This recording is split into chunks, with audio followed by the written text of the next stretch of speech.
नमस्कार, मैं doctor Piyusha Kulshreshtha, radiation oncology department, metro cancer centre, Preet Vihar. मैं एक सीनियर कंसल्टेंट और एचओडी की तरह यहाँ काम कर रही हूँ। वैसे मेरा कैंसर डिपार्टमेंट है, लेकिन आजकल एक टॉपिक बहुत ही ज़्यादा चर्चा में है, म्यूकरमाइकोसिस या ब्लैक फंगस। हमारे काफ़ी सारे मरीज़ हैं जो इस फंगस के इन्फेक्शन से डरे हुए हैं, और क्योंकि सभी लोग जानते हैं आजकल जितने भी ये जो कोविड केसेस हो रहे हैं, इसमें काफ़ी पेशेंट्स को ब्लैक फंगस इन्फेक्शन हो गया है। सो ये जानना बहुत ज़रूरी है कि ये ब्लैक फंगस है क्या, और ये अचानक इतना क्यों लोगों में होने लगा। तो ये जो ब्लैक फंगस है, इसे म्यूकरमाइकोसिस कहते हैं, और ये इन्वायरमेंट में हमेशा ही रहता है और हमेशा से है। ऐसा नहीं है कि ये कोई नया फंगस है जो आजकल कोविड एरा में इन्वायरमेंट में आ गया है। ये बहुत पहले से हमारे नेचुरल वातावरण में रहता है, स्पोर्स के फॉर्म में। अब ये रहता कहाँ पर है, इसके लिए बेसिकली हमें जो इन्वायरमेंट चाहिए वो चाहिए सीलन भरा, जैसे कि सीली हुई दीवारें होती हैं, सीले दरवाजे हैं, वहाँ पर टेम्परेचर थोड़ा सा ज़्यादा है, या फिर कहीं पर गंदगी है, रॉटन फूड्स, जो काफ़ी पुराना खाना हो जाता है, अचार सड़ जाते हैं, या जो फ्रूट्स हैं वो सड़े हुए पड़े रहते हैं, हम ध्यान नहीं देते हैं, हमारे डस्टबिन में कूड़ा पड़ा रह जाता है, तो वहाँ पर ये सारे जो फंगस हैं इस तरह के वो पैदा हो जाते हैं। उनके जो स्पोर्स होते हैं वो हवा में निकल के उड़ते रहते हैं, और हमारे अंदर वो किस तरीके से पहुंचते हैं, एक तो हम सांस लेते हैं तो हमारी नाक से होते हुए वो हमारे लंग्स तक पहुंच जाते हैं, प्लस नाक के बगल में जो हमारे पैरानेज़ल साइनस हैं वहाँ पर जाकर वो डिपॉजिट हो सकते हैं, और हमारे पेट में ये मुंह के थ्रू जा सकते हैं ख़राब खाने से, या जो ऐसा खाना है जो बहुत दिनों काफ़ी देर से खुला पड़ा हुआ है, या वो थोड़ा सा ख़राब हो गया और हम कंफ्यूज हैं कि हम ये खाएं या ना खाएं। हो सकता है कि उसमें भी फंगल इन्फेक्शन हो गया हो। लेकिन जब हम हमेशा से ये इस तरह से खाना खाते रहे, एनवायरनमेंट में रहते हैं, तो ये हमको अभी तक तो कभी ऐसा नहीं हुआ कि ये फंगल इन्फेक्शन हो जाता हो। वो इसलिए क्योंकि ये एक तरीके का अपॉर्चुनिस्टिक इन्फेक्शन है। अपॉर्चुनिस्टिक का मतलब है कि एक मौका परस्त, जहाँ हम कमज़ोर हुए ये हमसे ज़्यादा पावरफुल हो गया।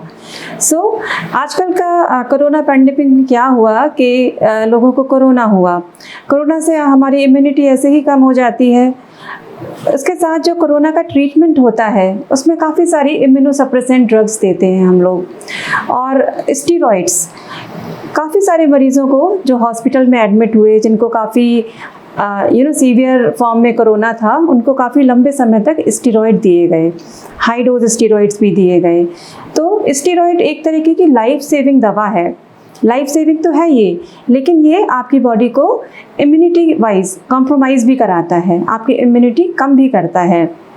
तो जो ऐसे पेशेंट हैं जिनको काफ़ी समय तक स्टीरॉइड्स दिए गए, इम्यूनोसप्रेसेंट दिए गए, उनकी इम्यूनिटी हो गई कम।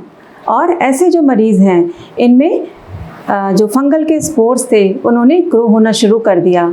अब ये या तो नाक के थ्रू गया, तो इसने क्या किया कि जो हमारे साइनसेस होते हैं नाक के बगल में, पैरानेज़ल साइनसेस, यहाँ से ये आँख की तरफ भी चला गया, या यहाँ से होते हुए हमारे फेफड़ों में चला गया, आँख से होते हुए ये कभी कभी नाक से और आँख से होते हुए ब्रेन में भी चला गया।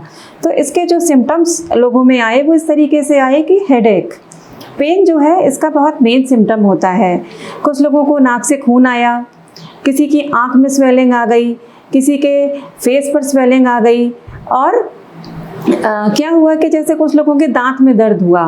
हो सकता है पोस्ट कोविड पीरियड में उनको स्टीरॉइड्स दिए गए थे, इम्यूनिटी कम हो गई थी, उनके दांत में दर्द हुआ, वो डॉक्टर के पास गए, उनका कोई इंस्ट्रूमेंटेशन हुआ, डेंटल ने उनको देखा, और जो इस फंगस के जो स्पोर्स हैं वहाँ डिपॉजिट हो गए, और उसने हमारे हार्ट पैलेट, जो ऊपर का तालू होता है, उसको इन्फेक्ट कर दिया। तो काफ़ी लोग ऐसे भी हैं जिनको दांतों के थ्रू इससे इन्फेक्शन हुआ। लेकिन ऐसा नहीं है कि हम कहें कि ये अभी इस दौरान बहुत बढ़ गया। अगर हम देखें तो इंटरनेशनली अराउंड 1% इम्यूनो कॉम्प्रोमाइज्ड लोगों में इसका इन्फेक्शन होता है, ब्लैक फंगस का, म्यूकरमाइकोसिस का।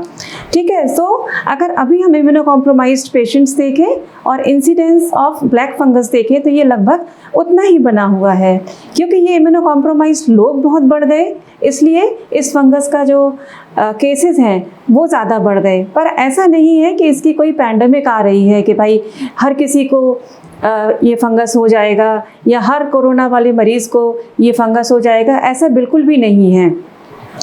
इस फंगस को जर्मिनेट होने के लिए, ग्रो होने के लिए डायबिटीज़ वाले जो पेशेंट हैं वो उनके लिए एक बहुत परफेक्ट कॉम्बिनेशन रहा कि डायबिटीज़ एंड कोरोना में क्या होता है कि जब आप स्टेरॉइड देते हैं पेशेंट को तो डायबिटीज़ भी बहुत फ्लक्चुएट होती है, ब्लड में जो शुगर का लेवल है वो बढ़ जाता है, साथ में स्टेरॉइड्स इम्यूनिटी कम करता है।